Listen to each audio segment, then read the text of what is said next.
Thanks, everybody. Thank you. And I definitely don't have a recipe for world peace, but hopefully we can dive into some interesting research and gain some insights about the way that we humans work and get into some discussions around that. I don't know if you can hear me there. I'll be standing here. If you have trouble, I invite you to sit over here if you have trouble hearing me, because we'll have some conversations. I want to make this interactive rather than just like a one-way conversation.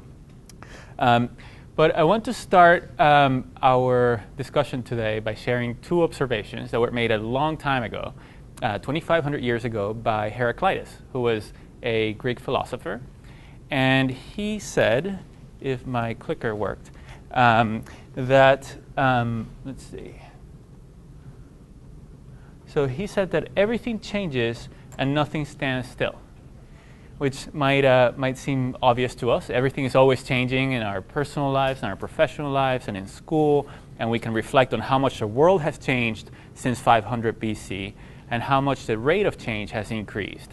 I think that today, all of us might be living at the time in human history with the fastest persistent rate of change, which I think is really exciting. I think it makes life more full and fulfilling and intense. But change can also be hard to manage, and it can also feel overwhelming. So what we'll talk about today is how to leverage change so that it is for the better, it makes us stronger, and it helps us progress down whatever path we choose. Now, Heraclitus also said something else that ties into today's conversation, which is that character is destiny. And I think it's pretty interesting that the same philosopher who observed that everything is always changing said that our destiny is not a function of everything that's changing and where it might take us, but is a function of something that is inside us, something in our character.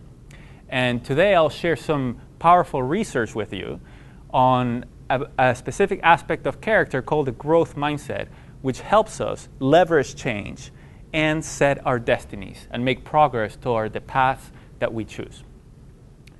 So the growth mindset was something that was discovered by my colleague, Stanford professor Carol Dweck, who wrote a book called Mindset, which is pictured here. If you want to learn more about this later, that's one of the resources that you'll have available. And if you want the slides, you can ask Andy, and he can send you the slides. Happy to make that available so you have those notes and those links. And at the end, there's a list of resources if you want to learn more.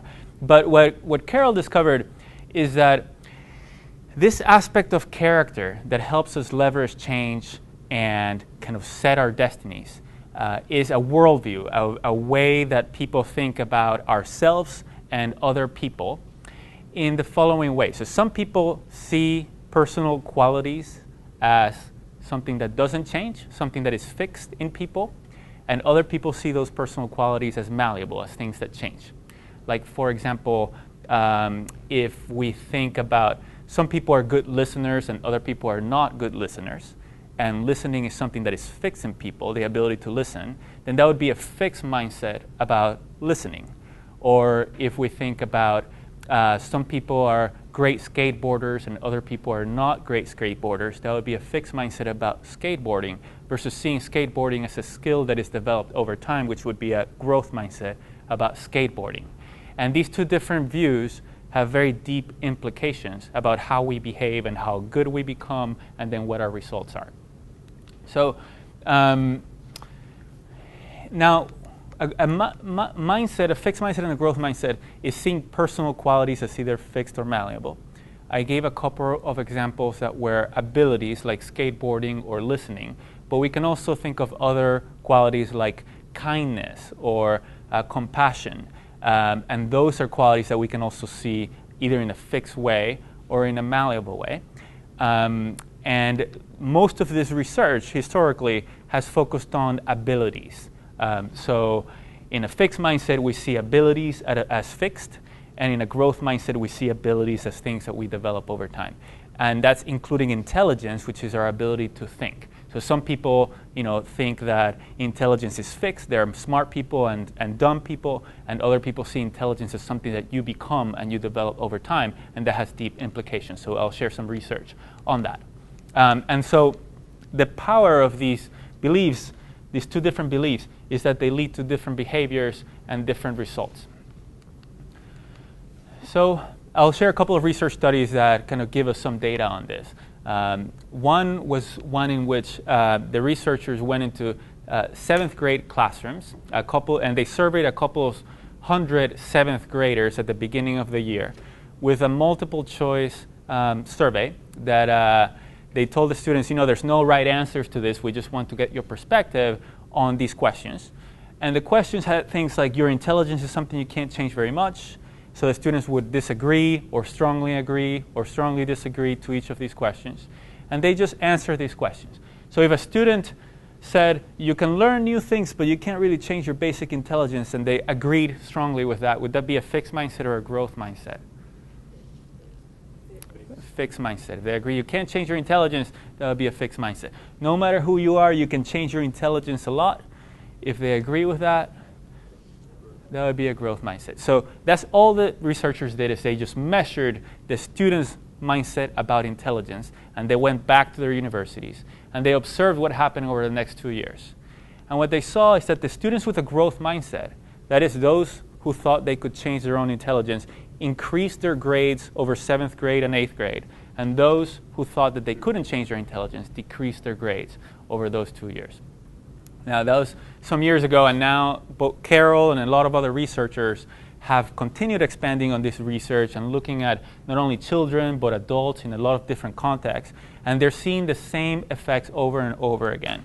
So, for example, in academics, there's research that has been done with 1 to 3 year olds and people in college as well, college students, graduate school, and adult learners. In sports, there's research that has shown that people who have a growth mindset about sports perform better in sports than people who have a fixed mindset about sports. So what would be an example of a growth mindset about sports? What does that mean if somebody has a growth mindset about sports? Yeah. The more they practice, the better that they would end up getting. The more they practice, the better they will end up getting. Yeah, they can get better at whatever sport they practice, whether it's tennis or football. That's exactly it. And now there's major sports teams that have embraced a growth mindset as an important part of their culture. So there's the Miami Heat coach has been very vocal about the importance of a growth mindset. The U.S. women's volleyball team has been very vocal about the importance of a growth mindset, and they just won their first world championship last October. So there's been research on health showing how a growth mindset has benefits on health, and when people feel that they can change their habits, they become more successful in adopting healthy habits. There's been research on relationships. When people think that personal qualities can change, then they engage in conflict resolution and they work to resolve conflict. And as a result of that, their relationships become deeper with other people and longer lasting. And there's been research on the workplace in lots of different areas in the workplace that show when people have a growth mindset about the skills they need to be successful in the workplace, then they perform better in their work. And I'll give a couple of examples, of further examples on that. So in academics, there was a study done in Chile with standardized reading tests. And in this test, it was done with 147,000 participants who were 10th graders in Chile.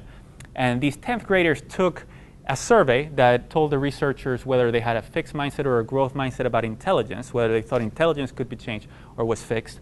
And then they took this test that all 10th graders in Chile take. And what the researchers found is that the students who had a growth mindset, those who thought they could change their own intelligence, were 3 times more likely to be in the top 20% of readers than those with a fixed mindset. And those with a growth mindset or those with a fixed mindset were 4 times more likely to be in the bottom 20% than those with a growth mindset. There's a very strong correlation between performance and whether people think that intelligence can change or not. In college, there's been similar studies. So the students entering college who believe that math is learned rather than some people are good at math and other people are not, they enter with higher math ability and they improve their math ability over college more than those who have a fixed mindset of math. And they also, college students who have a growth mindset complete more credits, they take more classes and are successful in completing those classes, and they have a higher GPA. And in the workplace, there's a lot of other examples. So one example is on negotiation skills. So people who think that good negotiators are made and developed rather than good negotiators are born. So those people who have a growth mindset about negotiation skills, they persevere more in difficult negotiations. They stick with it, trying to find positive resolutions to the negotiation. As a result of that, they find more win-win situations. They expand the size of the pie. So they find things that they can give to the other party that they don't care so much about, that the other person cares a lot about, in return for things the other person doesn't care so much about, that they care a lot about. So there's win-win situations.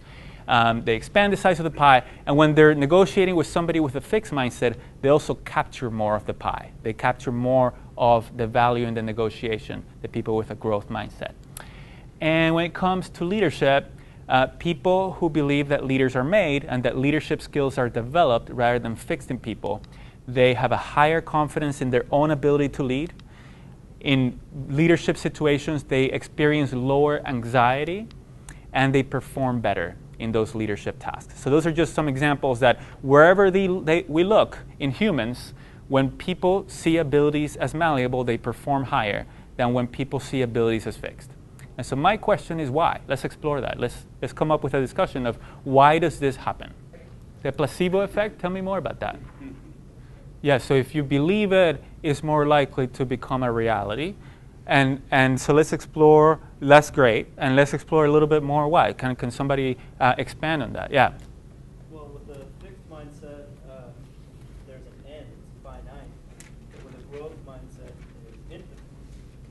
And I think of the quote, if you think you're right or you think you're wrong, you're right. That's right. Yeah. Or I think there's another one that says, yeah, so if you think you're smart or you think that you're not smart, you're correct. Or I don't remember the exact quote. Yeah, but okay.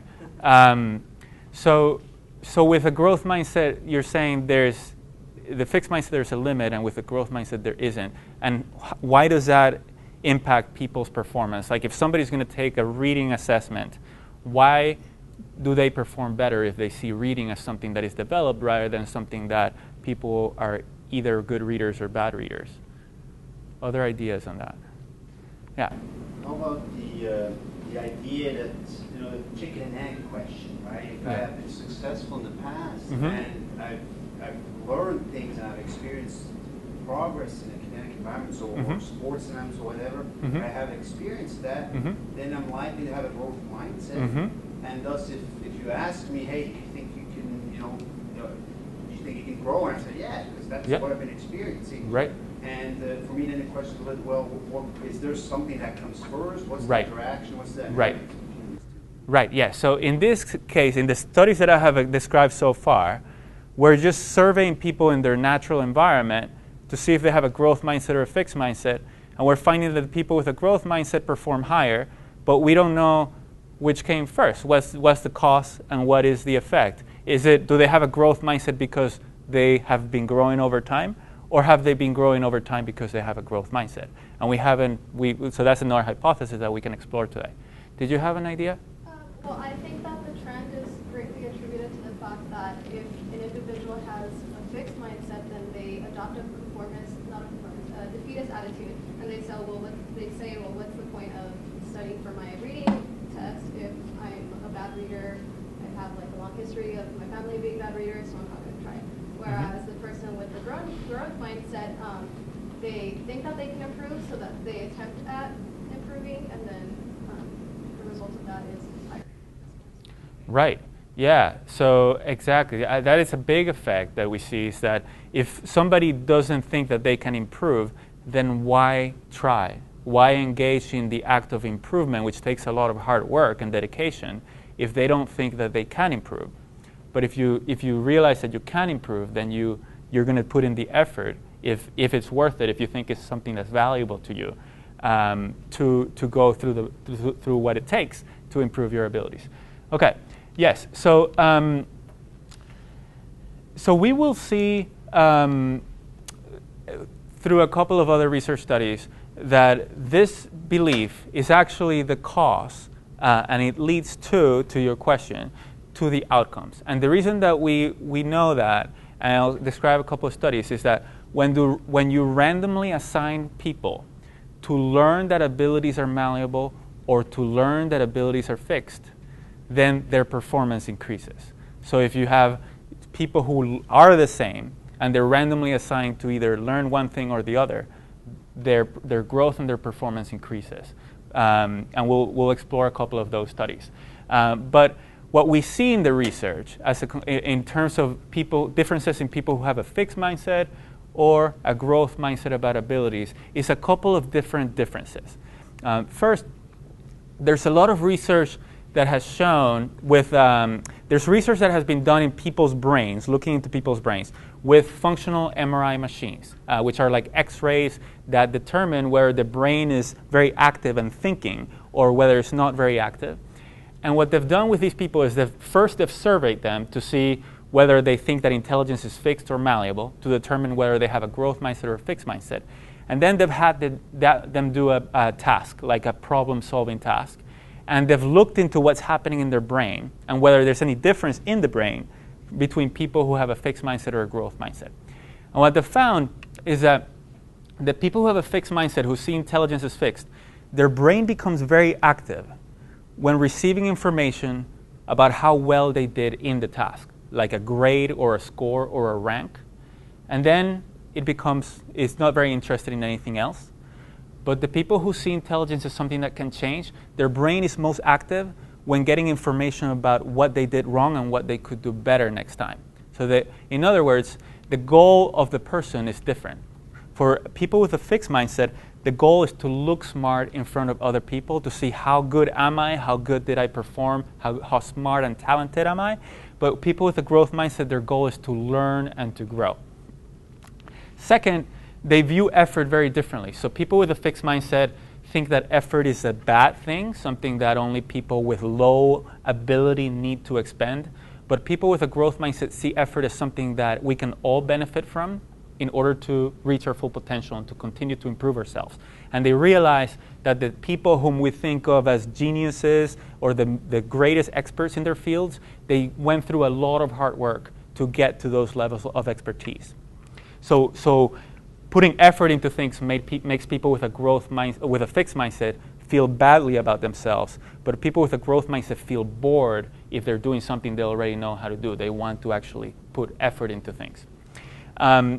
People with a fixed mindset avoid challenges. They don't like challenges. They like to stay within their comfort zone, continue doing what they already know how to do perfectly, quickly, and without effort.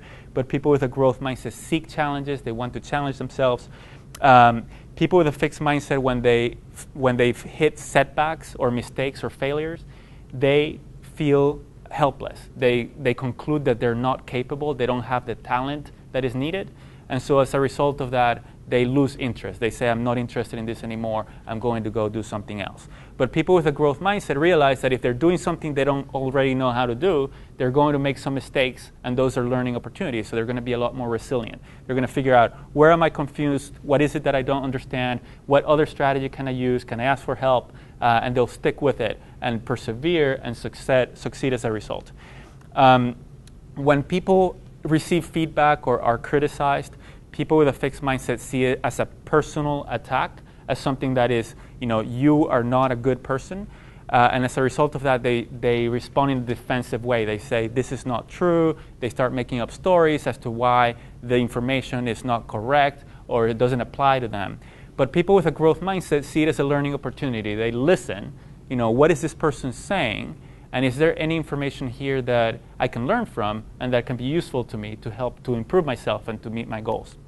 And finally, when other people succeed, people with a fixed mindset see it as a threat, as something that makes them feel badly about themselves. But people with a growth mindset see it as an inspiration and as a potential source of learning. What can I learn from this person that is achieving great things?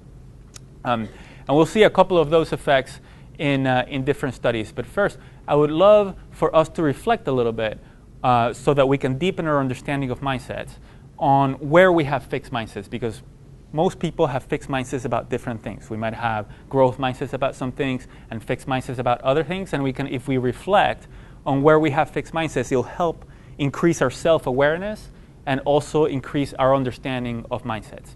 So as examples, some people might see the ability to do math as something that some people can do and can't do. So you can reflect on, if you worked really hard for a long period of time, would you be able to do advanced math and solve partial differential equations? Is that something that you think you could do if you worked really hard or not? Do you have a growth mindset or a fixed mindset about the ability to learn math?